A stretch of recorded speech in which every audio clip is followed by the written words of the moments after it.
PPS online classes यानी उच्च माध्यमिक प्रतिभा स्कूल की ऑनलाइन क्लासेज में आपका स्वागत है। मैं जितेंद्र शर्मा आज कक्षा 10 का पार्ट नंबर फर्स्ट का जो कि है भोजन में मानव स्वास्थ्य, उसका आगे का टॉपिक आपके सामने प्रस्तुत कर रहा हूं। हमने पिछले टर्न पे कुपोषण के बारे में पढ़ा था। कुपोषण यानी मेलन्यूट्रिशन, जब लंबे समय तक भोजन में एक या एक से अधिक पोषक तत्व की कमी होती है तो ऐसी स्थिति को हम कुपोषण के नाम से जानते हैं। कुपोषण 3 प्रकार का होता है। पहला है विटामिन कुपोषण, जिसमें विभिन्न विटामिन की कमी से होने वाले रोगों के बारे में बताया था मैंने। दूसरा है प्रोटीन कुपोषण, जिसमें प्रोटीन की कमी से होने वाले रोग क्वाशियोकोर और मेरेस्मस के बारे में बताया था। अब तीसरे प्रकार का कुपोषण है खनिज कुपोषण यानी मिनरल मेलन्यूट्रिशन। खनिज कुपोषण क्या होता है?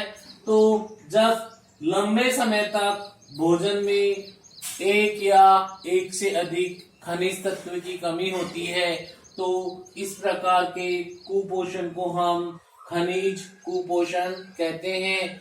खनिज कुपोषण के कारण मनुष्य में विभिन्न प्रकार की कमियां या बीमारियां उत्पन्न होती है। हम यहाँ प्रमुख खनिज तत्व, उनके स्रोत और उनके कार्यों के बारे में हम देखेंगे। हम देखते हैं कि भोजन में हमें मुख्य खनिज तत्व सोडियम प्राप्त होता है। सोडियम का प्रतीक है Na। ये हमें भोजन के प्रमुख स्रोत जैसे कि नमक, मछली, मांस आदि से प्राप्त होता है। इसके अलावा ये अंडे और दूध से भी प्राप्त होता है। इस सोडियम का प्रमुख कार्य है मांसपेशियों में संकुचन उत्पन्न करना और तंत्रिकीय आवेग संचरण। तंत्रिकीय आवेग संचरण का मतलब जो भी सूचनाएं हमारा शरीर प्राप्त करता है उन सूचनाओं को शरीर के दूसरे भागों तक पहुंचाने का कार्य सोडियम करता है। अतः सोडियम हमारे भोजन के लिए बहुत ही आवश्यक तत्व है। दूसरा खनिज तत्व है पोटेशियम। पोटेशियम का प्रतीक के होता है। ये हमें भोजन के प्रमुख स्रोत लगभग सभी खाद्य पदार्थ जो हम भोजन में ग्रहण करते हैं उनसे प्राप्त होता है। इसका मुख्य कार्य सोडियम के समान ही है। ये भी मांसपेशी में संकुचन मतलब मांसपेशी का सिकुड़ना और फैलना, उसका कार्य कराता है। और तंत्रिकीय आवेग संचरण, तंत्रिकीय आवेग संचरण का अर्थ है सूचनाओं को शरीर के विभिन्न भागों में पहुंचाने का कार्य करता है तथा विभिन्न कोशिकीय क्रियाओं का संचालन करने का कार्य करता है और शरीर का विद्युत अपघट्य संतुलन यानी खनिज लवण का जो संतुलन होता है शरीर का, वो बनाए रखने का कार्य करता है। अब तीसरा तत्व है कैल्शियम, जिसका प्रतीक है Ca। कैल्शियम हमें भोजन के प्रमुख स्रोत दूध, अंडे, हरी सब्जियां से प्राप्त होता है।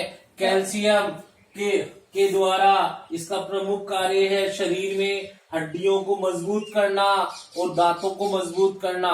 इसी कारण हमें अधिक कैल्शियम लेने की सलाह दी जाती है क्योंकि हड्डियों का और दांतों का मजबूत होना बहुत आवश्यक है। चौथे प्रकार का खनिज तत्व है फास्फोरस, जिसका प्रतीक P है। ये हमें दूध, हरी सब्जी, सूखे मेवों से प्राप्त होता है। इसके अलावा ये हमें बाजरा, रागी से भी प्राप्त होता है। ये भी इसका प्रमुख कार्य है, ये कैल्शियम के साथ मिलकर दांत और हड्डियों में जो कठोरता होती है वो प्रदान करने का कार्य करता है और दांत और हड्डियों को मजबूत बनाता है। पांचवा खनिज तत्व है लौह या Fe, जिसे आयरन भी कहते हैं। ये हमें भोजन के प्रमुख स्रोत जैसे अंडे, मांस, गुड़, गाजर, हरी सब्जियों से प्राप्त होता है। इससे साथ में हमें दही से भी प्राप्त होता है। इससे रुधिर में हीमोग्लोबिन निर्माण का कार्य होता है। रुधिर में हीमोग्लोबिन निर्माण के कारण ही रुधिर का रंग लाल होता है। उस क्रिया में रुधिर में हीमोग्लोबिन निर्माण में आयरन की मुख्य भूमिका होती है। इसी प्रकार ये उत्तक ऑक्सीकरण यानी उत्तकों में ऑक्सीजन पहुंचाने का, हीमोग्लोबिन द्वारा ऑक्सीजन पहुंचाने का कार्य भी करता है। छठा तत्व है आयोडीन। आयोडीन का प्रतीक है आई। ये हमें भोजन के प्रमुख स्रोत नमक, समुद्री भोजन, जामुन, काला नमक आदि से प्राप्त होता है। इसके अलावा जलीय मछली, हरी पत्तेदार सब्जियों से प्राप्त होता है। इसका मुख्य कार्य थायरोक्सिन हार्मोन का निर्माण करना है। थायरोक्सिन हार्मोन बहुत ही महत्वपूर्ण हार्मोन है जो थायराइड ग्रंथि द्वारा स्रावित किया जाता है। इस हार्मोन से शरीर की उपापचय क्रियाओं का नियंत्रण होता है। अगर थायरोक्सिन हार्मोन की कमी हो जाए तो मनुष्य में गलगंड या घेंगा रोग उत्पन्न होता है, जिसमें गला सूज करके लटक जाता है। अतः थायरोक्सिन हार्मोन के निर्माण के लिए आयोडीन युक्त भोजन लेना आवश्यक है। वर्तमान में आयोडीन युक्त नमक में मिलता है बाजार में, जिससे कि शरीर में आयोडीन की कमी नहीं होती है। अब आगे का टॉपिक है हमारा मानव स्वास्थ्य, जिसमें पहला मुख्य बिंदु है पीने योग्य पानी के गुण। यानी ऐसा पानी पीने योग्य जो ड्रिंकिंग वाटर है उसके क्या क्वालिटीज होती है, क्या उसके गुण हैं। तो हम देखते हैं पीने योग्य पानी के मुख्य रूप से 6 गुण हैं। सबसे पहले कि जो पीने योग्य पानी होता है उसका जल का पीएच होता है वो 7 होना चाहिए, यानी उदासीन होना चाहिए वो जल। अगर पीएच 7 है तो वो जल आशुद्ध जल होगा और पीने योग्य जल होगा। दूसरा है जल में पर्याप्त रूप से ऑक्सीजन घुली हुई होनी चाहिए। अगर जल में पर्याप्त रूप से ऑक्सीजन घुली हुई है तो वो पीने योग्य जल के लिए उपयुक्त जल है। तीसरा है कि जल में आंखों से दिखने वाले कण वनस्पति नहीं होनी चाहिए, यानी किसी प्रकार के धूल के कण, विभिन्न वनस्पतियों के कण नहीं होना चाहिए। जल पूरी तरह से साफ होना चाहिए। चौथा है जल में दुर्गंध नहीं आनी चाहिए, किसी प्रकार की बदबू नहीं आनी चाहिए जल में। तो वो ऐसा अगर जल में दुर्गंध नहीं आई इसका मतलब वो पीने योग्य जल का गुण रखता है। पांचवा है जल में सूक्ष्म जीव नहीं होनी चाहिए, विभिन्न प्रकार किसी भी प्रकार के बैक्टीरिया या सूक्ष्म जीव नहीं होने चाहिए।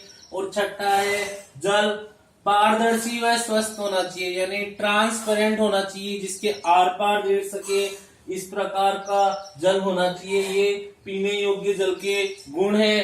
पीने योग्य जल बहुत ही हमारे शरीर के लिए उपयोग है। हमें लगभग रोज 8 से 10 गिलास पानी पीना चाहिए, क्योंकि पानी शरीर की उपापचय क्रियाओं के लिए बहुत ही महत्वपूर्ण है। ये शरीर से जहरीले पदार्थ को बाहर निकालने का कार्य करता है, उत्सर्जन का कार्य करता है। और पर्याप्त मात्रा में शरीर में जल रहने से शरीर में चुस्ती और ऊर्जा बनी रहती है। शरीर में रेशों की मात्रा बनी रहती है, जिससे शरीर की प्रतिरोधक क्षमता बढ़ती है, शरीर में ऊर्जा आती है, किसी प्रकार की एलर्जी होने की संभावना कम हो जाती है, अस्थमा आंतों की बीमारियां नहीं होती है इस कारण, और पथरी का जो खतरा होता है वो दूर हो जाता है। इस कारण शरीर को सुचारू रूप से स्वस्थ रखने के लिए और उत्सर्जी पदार्थों को बाहर निकालने के लिए और विभिन्न अंगों सही रूप से कार्य करे, इस कारण हमें पर्याप्त रूप से रोज 8 से 10 गिलास पानी अवश्य ही पीना चाहिए। अब आगे हम देखते हैं दूषित जल। दूषित जल के दुष्प्रभाव। ऐसा जल जिसमें विभिन्न प्रकार की गंदगी, अशुद्धियां हो, ऐसे जल को हम दूषित जल कहेंगे।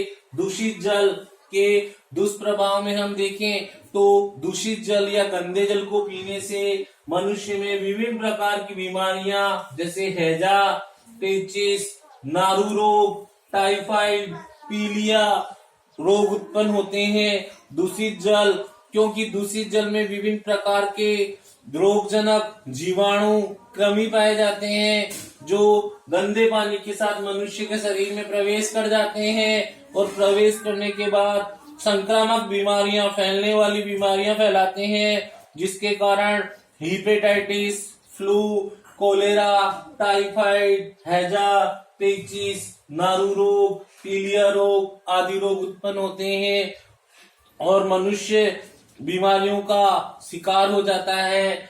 सबसे अधिक ये बोर्ड के लिए सबसे महत्वपूर्ण है कि दूषित जल से होने वाला, राजस्थान में होने वाला प्रमुख रोग नारू या बाला रोग है ना था। अब ये 2000 बाद के बाद में, 2000 वर्ष के बाद में इसके मामले नहीं मिले हैं, लेकिन नारू या बाला का जो रोग जनक है वो राजस्थान के अंदर रेगिस्तानी इलाके जहाँ जल की मात्रा कम होती है वहां उसके अंडे पाए जाते थे। मादा कृमि अपने अंडे दे देता था, जिससे कि लोग जब उस दूषित जल को पीते थे तो नारू रोग का रोग जनक अंडों के माध्यम से शरीर में पहुंच जाता था और उसका कृमि उन अंडों से निकल करके मानव शरीर के विभिन्न भागों में गति करके फोड़े फुंसियों के रूप में शरीर से बाहर निकलने का प्रयत्न करता था, जिससे उसमें विभिन्न प्रकार की फुंसियां उत्पन्न हो जाती थी, जिससे कि और घाव हो जाते थे शरीर पे। ये इस रोग का, नारू रोग या बाला रोग का मुख्य जनक ड्रेकनकुलस मेंडिनेंसिस नाम का सूत्रकृमि है। इसी सूत्रकृमि के कारण ये नाम याद रखना है, ड्रेकनकुलस मेंडिनेंसिस। इसी के कारण नारू या बाला रोग उत्पन्न होता था, लेकिन सन 2000 के बाद इसके मामले राजस्थान में नहीं मिले हैं। अतः हमेशा पीने योग्य साफ जल ही पीना चाहिए। कभी भी तालाब, नदी के किनारे कपड़े नहीं धोने चाहिए, पानी को दूषित नहीं करना चाहिए, ताकि हमें साफ सफाई के कारण स्वच्छ जल प्राप्त हो, क्योंकि स्वच्छ जल है तो स्वस्थ कल है।